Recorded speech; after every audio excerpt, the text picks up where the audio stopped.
Kita sebelum berbicara panjang dan lebar dengan beliau KRAT Fakih, terlebih dahulu kami ucapkan bela sungkawa, ucapan duka dan doa kami panjatkan kepada Allah Ta'ala yang telah memanggil hambanya yang mulia, yakni Kang Mas Yahya Walloni, mantan pendeta, tapi menjadi seorang ulama yang siang tadi pas berada di mimbar ceramah khutbah Jum'ah di Makassar menghadap Allah Ta'ala dalam keadaan husnul khotimah.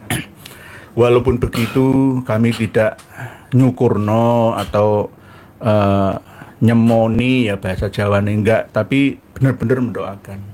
Cuma ada yang disayangkan, kami juga menampilkan di bawah video kita ini nanti prinsip beliau yang kurang hati-hati dengan mengata-ngatai perjuangan Kiai Imaduddin Utsman, KRAT Fakih, Tubagus Nur Fadil, Raden Haji Omah Irama, Romo Kiai Joko Sahmat, Romo Kiai Raden Syarif Rahmat, dan lain sebagainya, sebagai perjuangan yang sia-sia.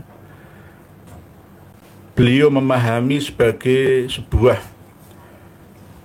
kumpulan ya kita-kita ini yang menebar kebencian, memusuhi ulama dan khabaib keturunan Nabi kita.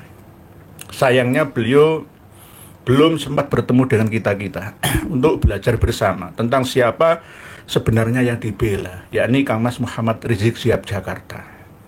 Padahal seandainya kita bongkar-bongkar bersama, Kang Mas RS itu bukan keturunan Nabi kita, tapi ngaku-ngaku klaim-klaim sebagai keturunan Nabi kita. Tapi begitu hebatnya dibela oleh almarhum Kang Mas yang mulia Yahya Walloni dari Minahasa kelahirannya. Ini sangat kami sayangkan bersama. Tidak hanya itu saja, beliau sempat mengancam penggal kepala kepada Kiai Imaduddin Utsman, dan ada videonya. Dan ada video-video yang lainnya ya yang menyerang kita-kita. Inilah pentingnya kita untuk open minded, mau belajar bersama. Tidak ada yang lebih dari segalanya, masalah ilmu pengetahuan apapun juga. Jangan sampai dengan kebodohan kita menjatuhkan putusan yang salah yang nanti akan diingat oleh generasi setelah kita. Ini sangat berbahaya. Sebelum kita bincang-bincang panjang lebar dengan beliau KRAT Fakih, mohon KRAT Fakih untuk menyapa para pemirsa dan pendengar semua. Monggo. Baik, terima kasih. Assalamualaikum warahmatullahi wabarakatuh. Waalaikumsalam warahmatullahi wabarakatuh. Rahayu, rahayu, rahayu. Bismillahirrahmanirrahim. Walhamdulillah, wala haula wala quwata illa billah. Wassalatu wassalamu ala Rasulillah Sayyidina Muhammad ibni Abdillah wa ala alihi wa sahbihi wa man wala. Allahumma sholli ala nuril anwar wa sirril asrar wa tiryaqil aghyar wa miftahi babil yasar Sayyidina Muhammadinil Mukhtar wa alihil adhar wa ashabil akhyar adada ni'amillahi wa ifdali. Amma ba'du. Para pemirsa dari channel Kanjeng Raden Tumenggung Nur Ikhya Adi Negoro, saya sangat mengapresiasi channel YouTube ini sebagai salah satu channel YouTube, mungkin salah satu yang terbaik, karena selalu memberikan suatu pencerahan, suatu kajian, suatu analisis yang tidak hanya asal njeplak, tidak ada caci maki. Semua dilakukan dengan santun, dengan beradab, dengan tenang, dengan njawani istilahnya begitu, karena memang beliau juga seorang Kanjeng Raden Tumenggung ya. Jadi mencerminkan bagaimana nilai-nilai tradisi budaya bangsa selalu beliau pegang teguh. Dengan segudang kitab, segudang referensi, ilmu dan sebagainya, beliau kemarin telah menyentakkan ilmu pengetahuan dan dogmatis kita tentang siapa itu Nabi Adam. Nabi Adam berdasarkan DNA itu muncul sekitar 235.000 tahun yang silam. Jadi dari seluruh manusia yang ada sekarang di tes DNA berasal dari kromosom Y yang sama. Satu kromosom Y yang sama artinya satu pria yang sama, yang dalam bahasa Qur'ani atau teologis dinamakan Adam. Demikian juga kita juga berasal dari satu perempuan yang sama, yang dalam bahasa teologis dinamakan sebagai Hawa. Di sini posisi kitab suci mendapatkan peran penting dan pembenarannya ketika kemudian sains sekian ribu tahun kemudian, sekian abad kemudian menunjukkan bahwa apa yang disampaikan dalam firman Tuhan itu benar adanya. Demikian juga ketika zaman dahulu orang itu sekitar abad pertengahan, para sarjana Islam di Utsmani itu juga bertanya-tanya, kenapa Quran kok selalu membahas ya Bani Israel, ya Bani Israel, ya Bani Israel. Di zaman itu orang-orang yang mengklaim dirinya sebagai Bani Israel itu posisinya tidak penting sama sekali. Di antara perang salib mereka itu bagaikan semut di antara dua gajah yang perang. Demikian juga ketika menjelaskan tentang mumi Fir'aun dan keluarganya, yang nanti yang katanya diawetkan dan akan menjadi pelajaran di sampai akhir zaman. Ternyata kemudian terbukti di awal-awal abad 20 bagaimana kemudian perang dunia 1, 2, kemudian munculnya kekuatan ekonomi underground, keluarga Rothschild dan sebagainya. Ternyata ya Bani Israel itu menemukan eksistensinya sebagai sebuah entitas jahat. Kemudian munculnya gerakan Zionis dan lain sebagainya yang berusaha untuk mengangkangi kota suci tiga agama. Dan hingga sekarang orang-orang Yahudi Bani Hazar yang bukan keturunan Israel tapi mengaku Bani Israel, yang mengaku orang Yahudi, begitu jahatnya dipertontonkan tiap hari bagaimana mengebom orang-orang yang tidak berdosa, membunuh perempuan, membunuh anak-anak, dan ini merupakan suatu kejahatan kemanusiaan, tragedi yang seolah PBB pun juga tidak bisa berbuat apa-apa. Negara-negara Liga Arab juga tidak bisa berbuat apa-apa. Dan negara-negara Muslim yang jauh dari Timur Tengah juga yang Arab saja juga tidak bisa berbuat apa-apa, apalagi yang negara Muslim yang jauh seperti Indonesia paling hanya memberikan suara-suara kemanusiaan gitu. Sebenarnya juga dari kalangan orang-orang Kristiani yang tahu bagaimana rasisnya mereka di Palestina. Kenapa saya angkat ini? Karena ini musim haji, musim di mana seluruh kaum muslimin kemarin berjumpa dalam satu tempat yang sangat bersejarah, yaitu Padang Arafah sebagai inti dari haji. Itu harusnya menyuarakan tentang bagaimana tragedi kemanusiaan ini tidak hanya menimpa atas nama sesama kaum muslimin, tetapi juga sesama umat manusia. Karena di dalam Yerusalem itu bukan hanya orang Islam, tetapi orang-orang Nasrani Palestina juga ditindas, gerejanya juga dijadikan tempat, mohon maaf, buang hajat, dihancurkan rumah sakit dan lain sebagainya, simbol-simbol Kristiani, simbol-simbol masjid-masjid dan lain sebagainya. Ini kejahatan yang di luar batas, sampai orang Yahudi yang asli sendiri pun juga berdemo di tiap negara untuk mengutuk gerakan Zionis yang mengatasnamakan agama mereka. Para pemirsa sekalian, menurut Jalaluddin Ar-Rumi, fungsi agama itu bukan untuk memasukkan pemeluknya ke dalam surga, tetapi adalah memasukkan surga ke dalam diri kita.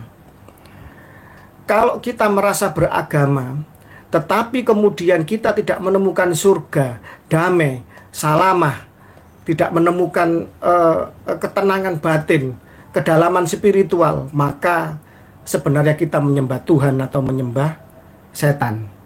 Jadi banyak orang yang mengatasnamakan agama melakukan kejahatan yang di luar batas kemanusiaan.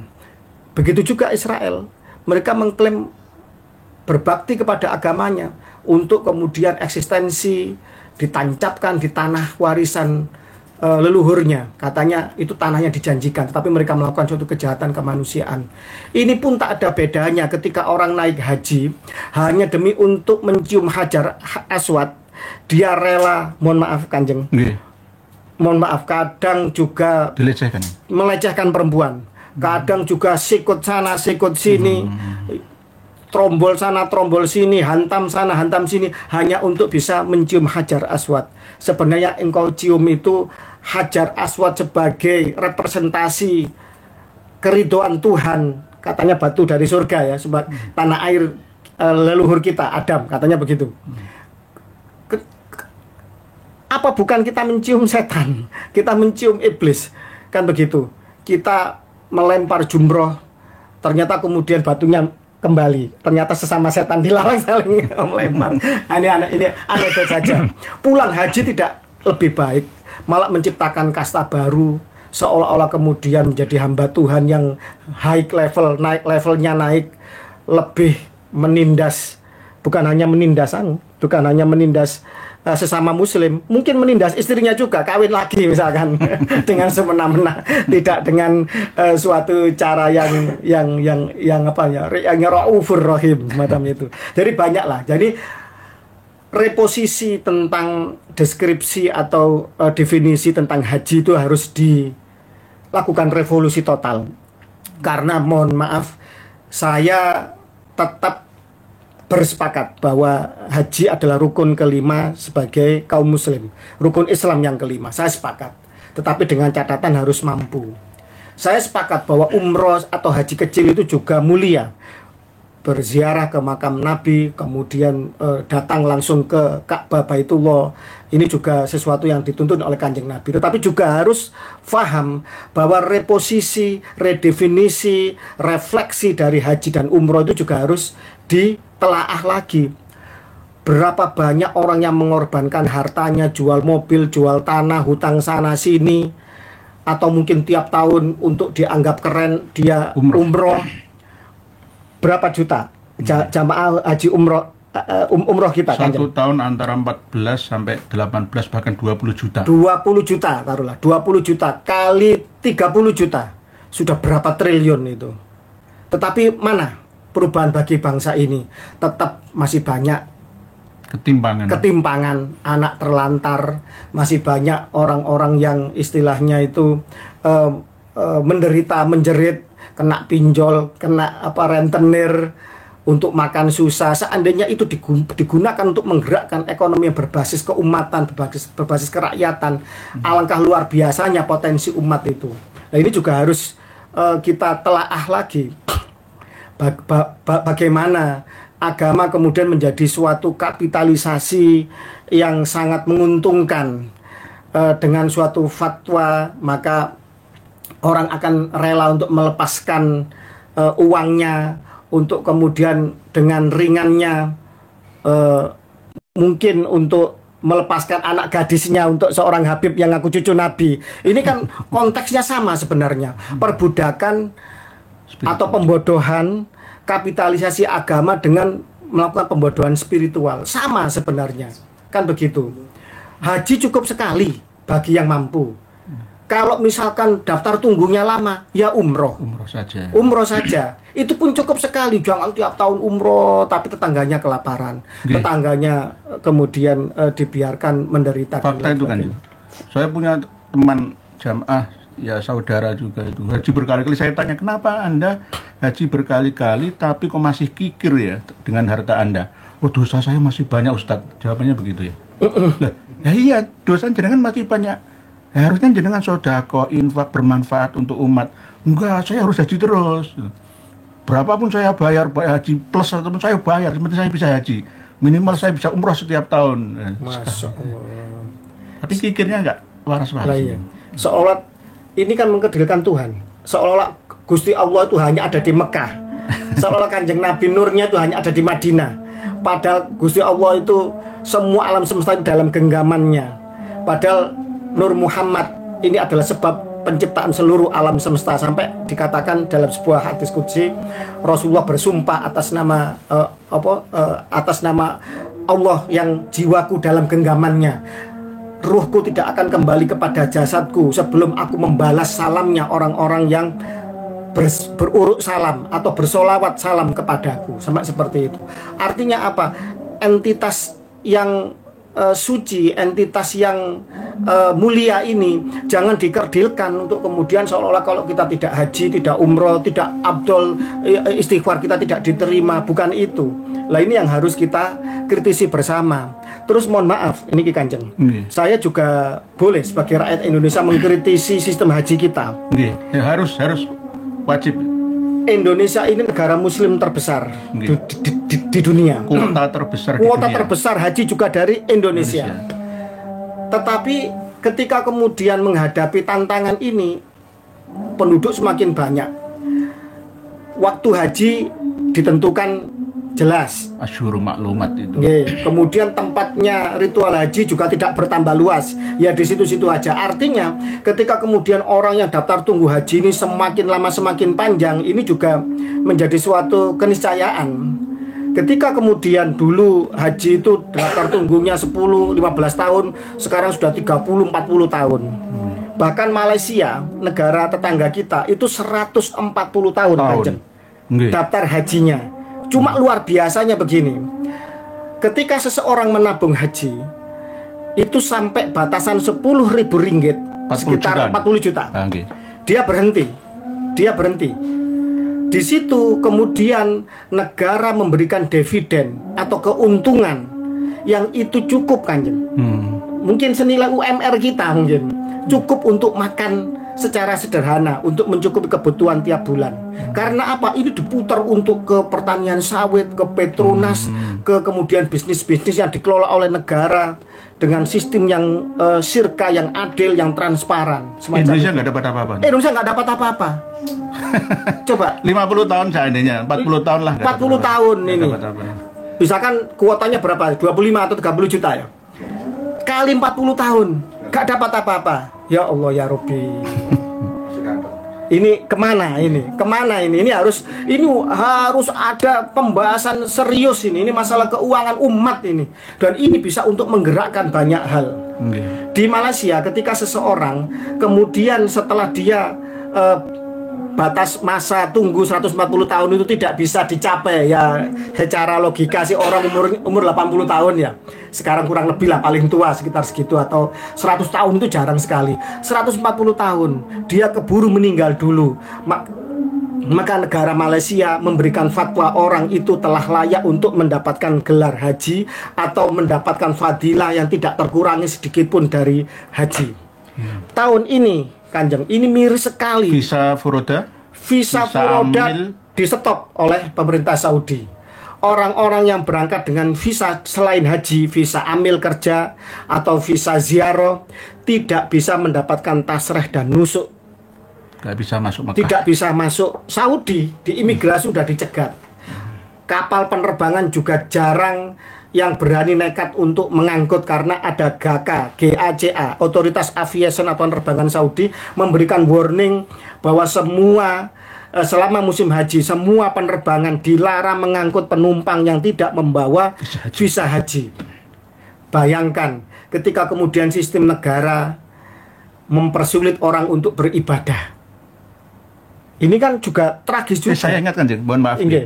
Dulu itu Mbah Sunan Kalijogo itu sempat mau berangkat haji, tapi tertahan di Malaka. Itu ceritanya gimana? Akhirnya, wes roca kaji-kajian. Gimana, Kanjeng? Sunan Kudus kan punya ayah dan kakek. Sunan Kudus, Sunan Giri, Al-Jilani, Al-Hasani.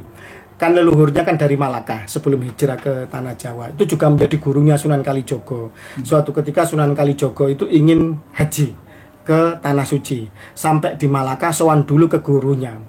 Kemudian sama gurunya entah apa, ini gurunya ini Sayyid loh, jelas loh, keturunan Nabi. Syekh Maloyo mungkin. Iya, bukan abal-abal ya. Bukan ulama sembarangan. Disuruh balik, kamu pulang saja. Waktumu, usiamu, tenagamu, energimu lah, itu lebih efektif kamu optimalkan untuk di Tanah Jawa atau di Nusantara.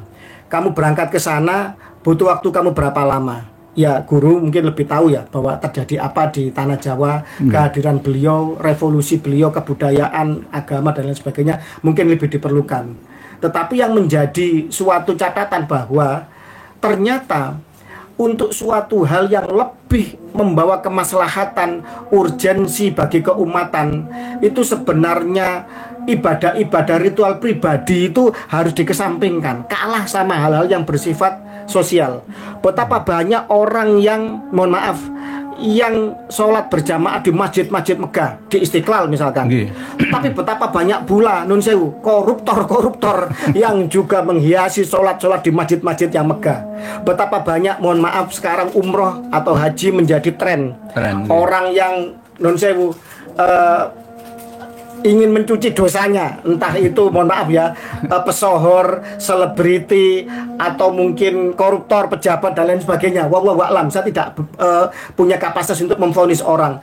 Dengan haji atau umroh merasa juga dosanya itu terkurangi. Lah ini kan suatu pembodohan, suatu manipulasi kepada ajaran agama, kepada sebuah ritual. Lah, dalam fungsi inilah kemudian Sunan Kalijogo memberi contoh bahwa apabila dirimu lebih utama untuk melaksanakan ibadah-ibadah kemaslahatan keumatan, maka lebih baik ibadah-ibadah ritual pribadi itu ditangguhkan. Karena apa? Dawuh gurunya, Gusti Allah itu tidak hanya ada di Mekah, tidak hanya ada di Ka'bah Baitullah. Gusti Allah itu ada di seluruh alam semesta, di seluruh penjuru arah seluruh semesta.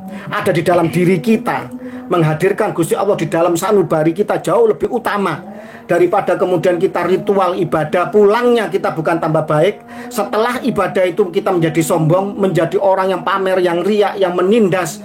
Lebih utama menjadi orang yang istilahnya itu punya kesalahan sosial. Jadi kesalahan pribadi ditransformasikan, ditunjukkan, direfleksikan dalam kesalahan sosial.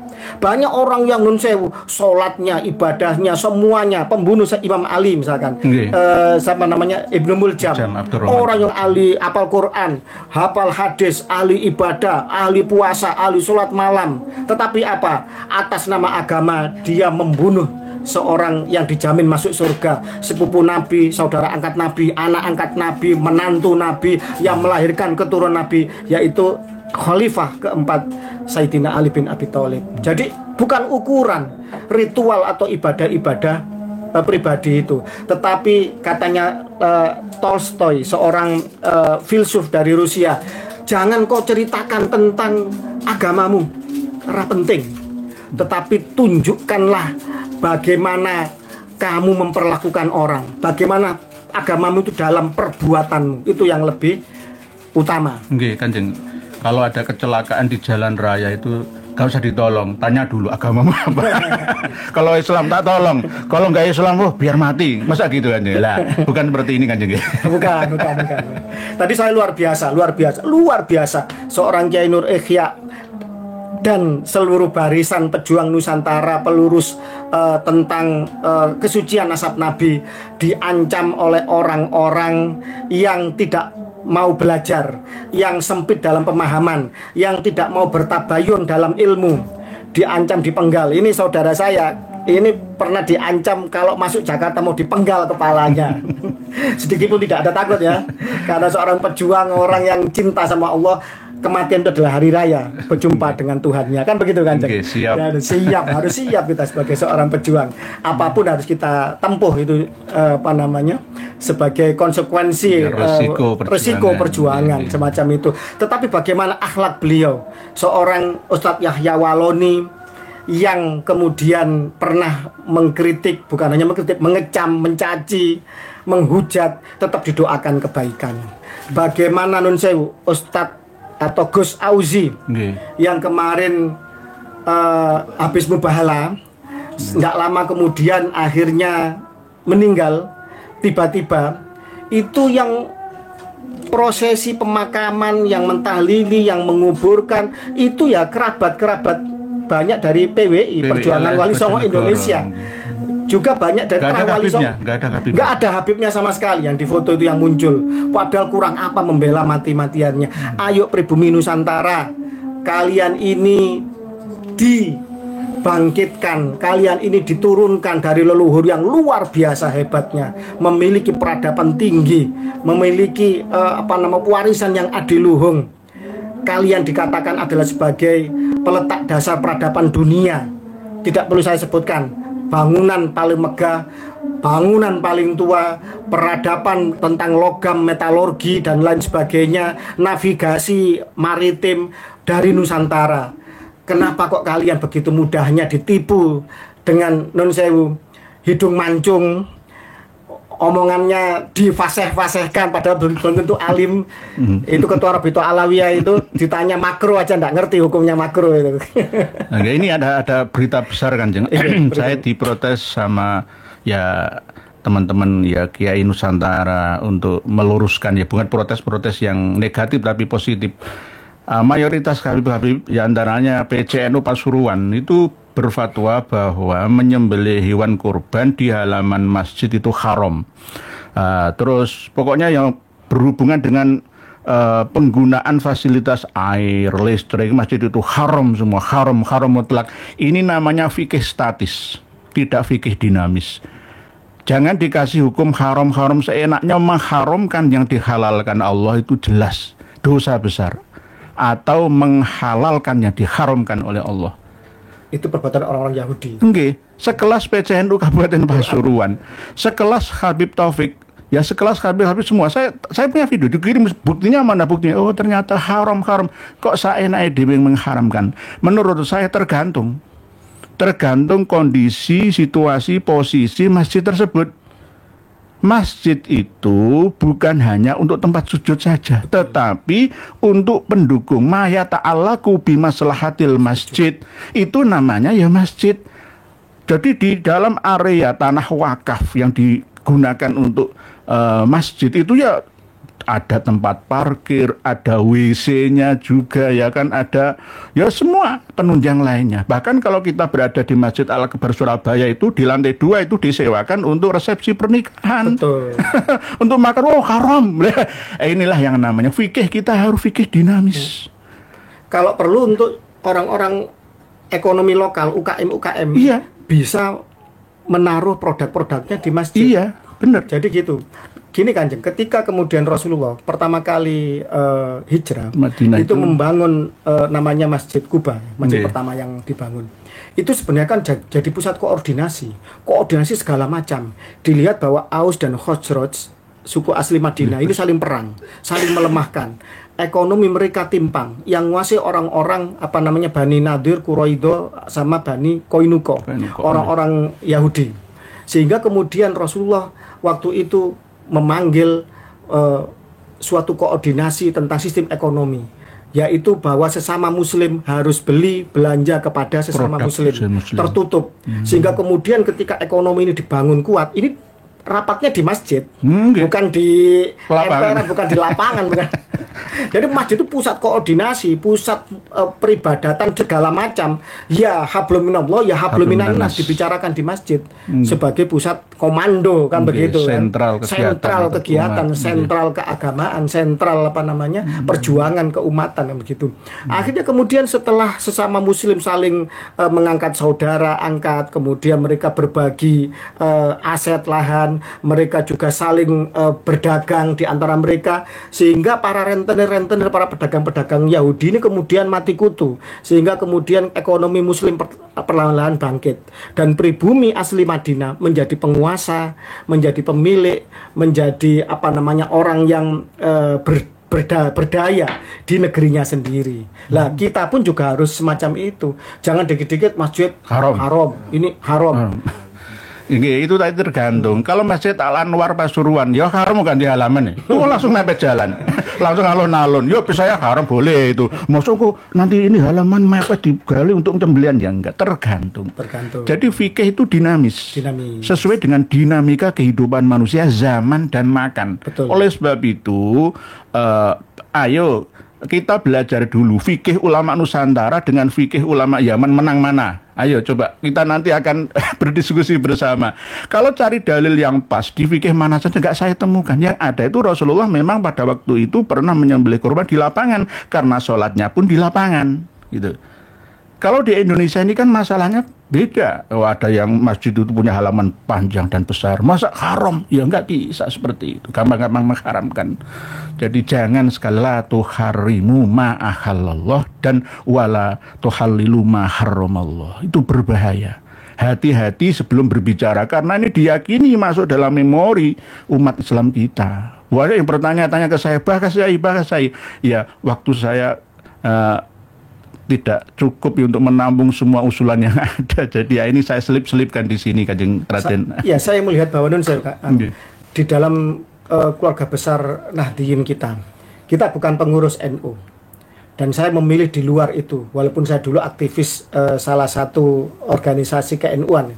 Tapi saya memilih di luar itu karena berkhidmat kepada NU tidak harus menjadi pengurus. Siapa yang memikirkan umat, siapa yang selalu peduli kepada Nahdliyin, maka tidak ada ubahnya dia secara formal atau tidak atau non formal menjadi berkhidmat kepada NU. Jadi gini kan, Kanjeng. Kenapa kok banyak orang memilih untuk tidak jadi pengurus NU? Karena Mbak Bisri Samsuri itu memberikan warning, jangan mencari makan di NU. Nah, sekarang coba, mohon maaf, mohon izin, semoga saya salah. Semoga saya salah. Saya ulang lagi, semoga saya salah. Sekarang untuk menjadi ketua PCNU ini sudah seperti menjadi seolah-olah partai politik. Karena menjadi ketua PCNU ini akan berkaitan dengan pilkada. Menjadi ketua PWNU seperti partai politik.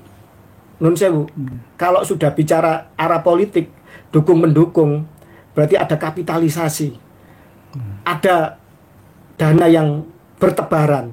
Menjadi PBNU, bagaimana kemudian kita melihat bahwa koordinasinya, kemudian dukung-mendukung dan lain sebagainya. Karena ini menentukan pilpres di PBNU. Saya melihat bahwa bagaimana keikhlasan militansi dari seorang Mbah Hasyim Asy'ari, Mbah Wahab Hasbullah, yang harus jual sawah, jual ladang, hampir miskin, jatuh miskin beliau waktu itu, untuk membiayai Komite Hijaz. Berangkat ke Saudi menemui Raja Ibnu Saud untuk menolak pembongkaran makam Nabi. Setelah makam sahabat, makam keluarga Nabi dibongkar semua. Dan mohon maaf, di Komite Hijaz nggak ada Habib. Nggak ada. Padahal ngaku cucu Nabi, di sini mereka nanti kalau nggak ada Habib, makam. nanti ini atas restu Habib. Wah, susah kalau gitu. Semua ada restu Habib semuanya.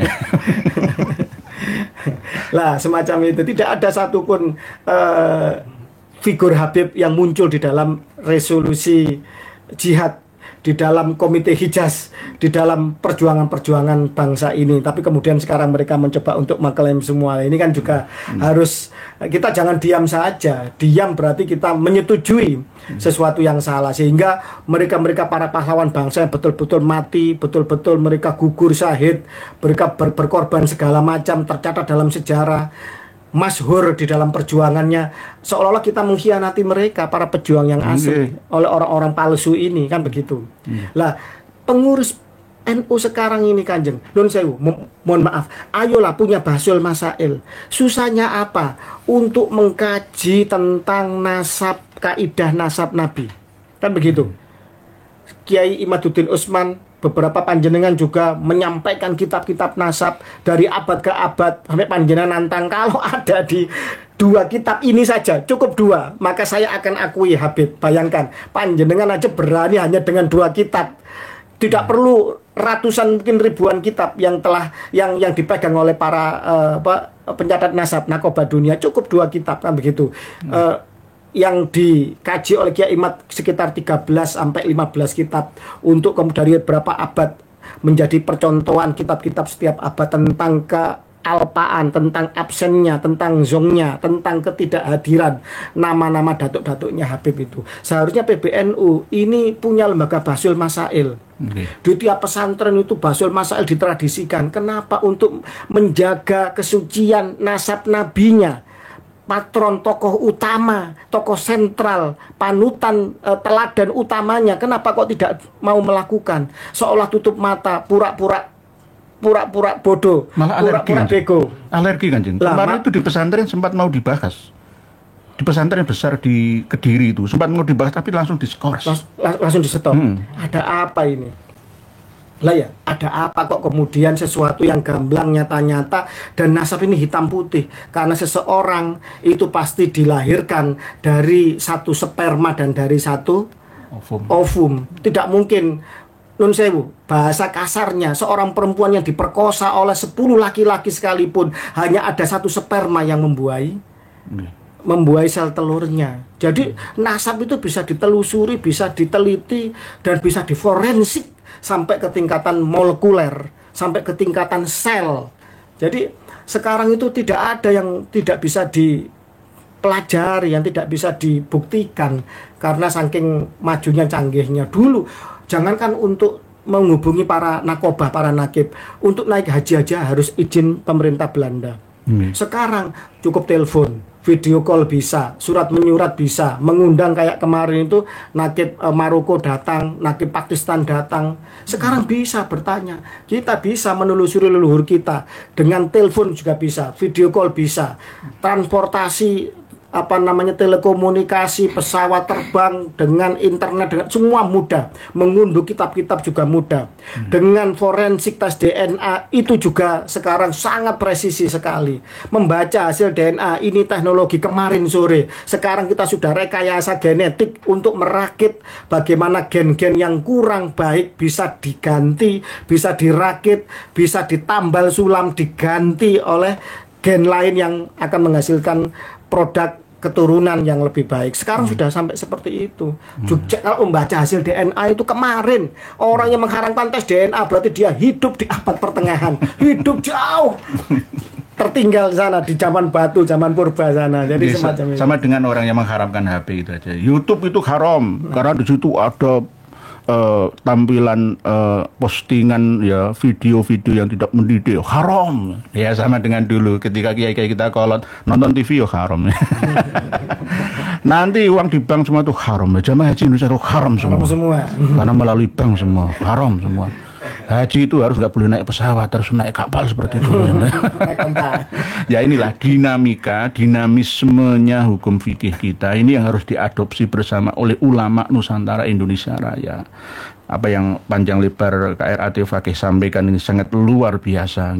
Ada lagi Kanjeng yang perlu kita sampaikan kepada seluruh khaya Indonesia tentang gagalnya saudara-saudari kita yang mengikuti jamaah haji furoda dan visa amil yang bukan yang visa haji ya.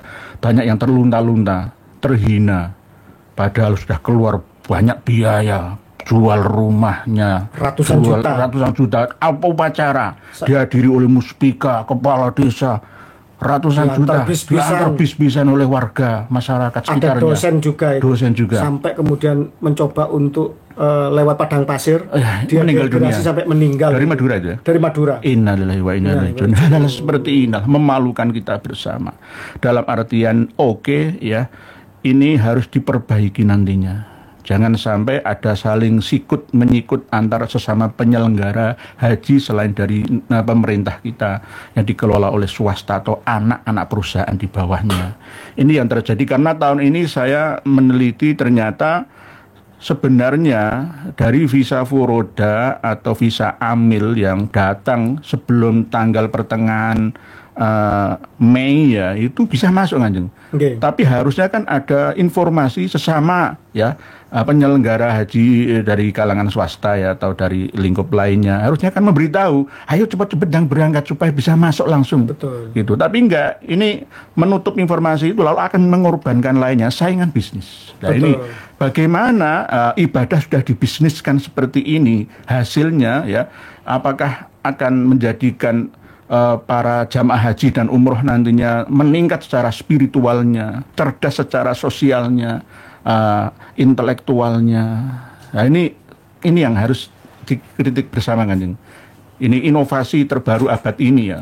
Ulama-ulama kita ya seperti jenengan ini harus benar-benar menguasai semua materi yang ada. Kalau menurut saya begini, mohon maaf, di dalam negeri sendiri kalau bisa jangan ada monopoli Kanjeng. Monopoli. Untuk sekelas yang vital bahan bakar BBM, ya kan? Itu aja Pertamina tidak berani memonopoli. Ada Shell, ada yang British Petroleum dan lain sebagainya itu ya. Untuk nanti bersaing, konsumen ini bisa mendapatkan yang terbaik.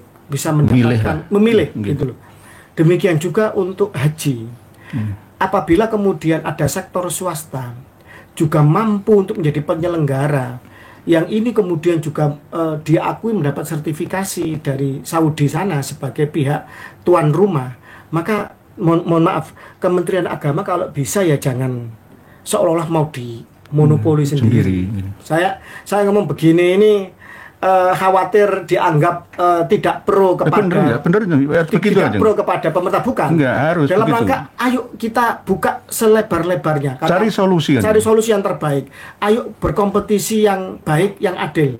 Kalau seseorang dibiarkan untuk memonopoli, khawatirnya nanti tidak ada koreksi, tidak ada pilihan lain, sehingga hanya itu aja. Nah, ini dengan adanya kompetisi maka akan lebih berlomba-lomba. Jadi semacam itu yang saya harapkan. Lor Sanjeng Hebat, yang jenengan sampaikan ini bukan tidak setuju dengan kebijakan pemerintah, tidak, justru ini masukan sama seperti yang saya analogikan ya Kanjeng.